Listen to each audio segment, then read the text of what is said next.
මට මගේ ඉන්කම් එක 10 ගුණයකට වඩා වැඩි කරගන්න පුළුවන් වුණා මම මේ පොඩි දේවල් හතරට ඉන්වෙස්ට් කරපු නිසා.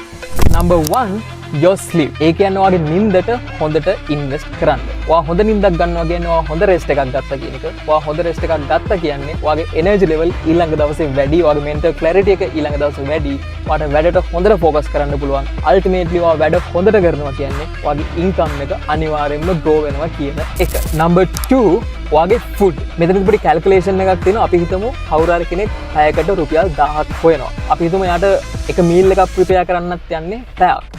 හැබැයි මීල් එක ඔෆෝඩ් කරොත් මීල් එක එළියෙන් ගන්නවා නම් කඩෙන් ගන්නවා නම් ඔයාට මේ මීල් එකට යන්නේ රුපියල් 600යි නම් ඔයා තේරුමක් නැහැ පැයක් වේදම් කරලා මීල් එකක් ප්‍රිපෙයාර් කරගන්න එක. එහෙම වෙලාවක ඔයා කරන්න ඕනේ මීල් එක එළියෙන් අරගෙන ඒ පැයත් ප්‍රොඩක්ටිව් දෙයකට යොමු කරලා එතනින් ඉන්කම් එකක් ගන්න එක. ඔයාගේ ඉන්කම් එක ඔප්ටිමයිස් කරගන්න එක. Number 3 ඔයාගේ ලොන්ඩ්‍රි එක.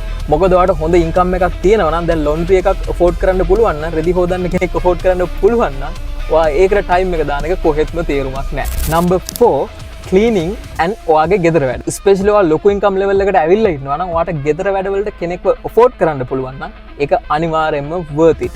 එතකොට එයා ඔයාගේ laundry එක, ඔයාගේ food and ඔයාගේ ගෙදර දොර වැඩ ටික ඔක්කොම බලා ගන්න නිසා. මේකෙන් ඔයාට peace of mind එක සහ ඔයාට time එක ගොඩාක් ඉතුරු කරගන්න පුළුවන්. ස්පෙෂලි මෙතන benefit එකක් තියෙනවා ලංකාවේ කෙනෙක් විදියට.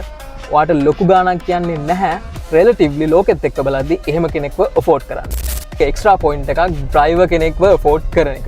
හැබැයි මෙතනදී ඔයාගේ ලොකු ඉන්කම් එකක් නැත්නම් ඩ්‍රයිවර් කෙනෙක්ව ෆෝඩ් කරන එක තේරුමක් නැති වෙන්න පුළුවන්. අනිත් දේ තමයි ඔයා ලොකුවට ඩ්‍රයිව් කරන කෙනෙක් නෙවෙයි නම් ඔයාට ඩ්‍රයිවර් කෙනෙක්ව ෆෝඩ් කරන එක තේරුමක් නැති වෙන්න පුළුවන්. හැබැයි ඔයා ඩ්‍රයිවර් කෙනෙක්ව ෆෝඩ් කරලා ඔයාට ඉතුරු වෙන වෙලාව, ඒ ඉතුරු වෙන peace of mind එක ඔයාට worth it නම් ඒ වෙලාවේ ඔයා ඒ යූස් කරන එනර්ජි එකෙන් රිටර්න් එකක් ගන්න පුළුවන් නම් ඩ්‍රයිවර් කෙනෙක්ට ෆෝඩ් කරන එකට වඩා අනිවාර්යයෙන්ම ඩ්‍රයිවර් කෙනෙක්ටත් ඔයාට එෆෝඩ් කරන්න පුළුවන්. ඔයා දැන් ඉන්න ඉන්කම් ලෙවල් එකත් එක්ක ඔයා මොනවටද ඉන්වෙස්ට් කරන්න ඕන කියලා දැනගන්න පහලින් කමෙන්ට් එකක් දාගෙන යන්න.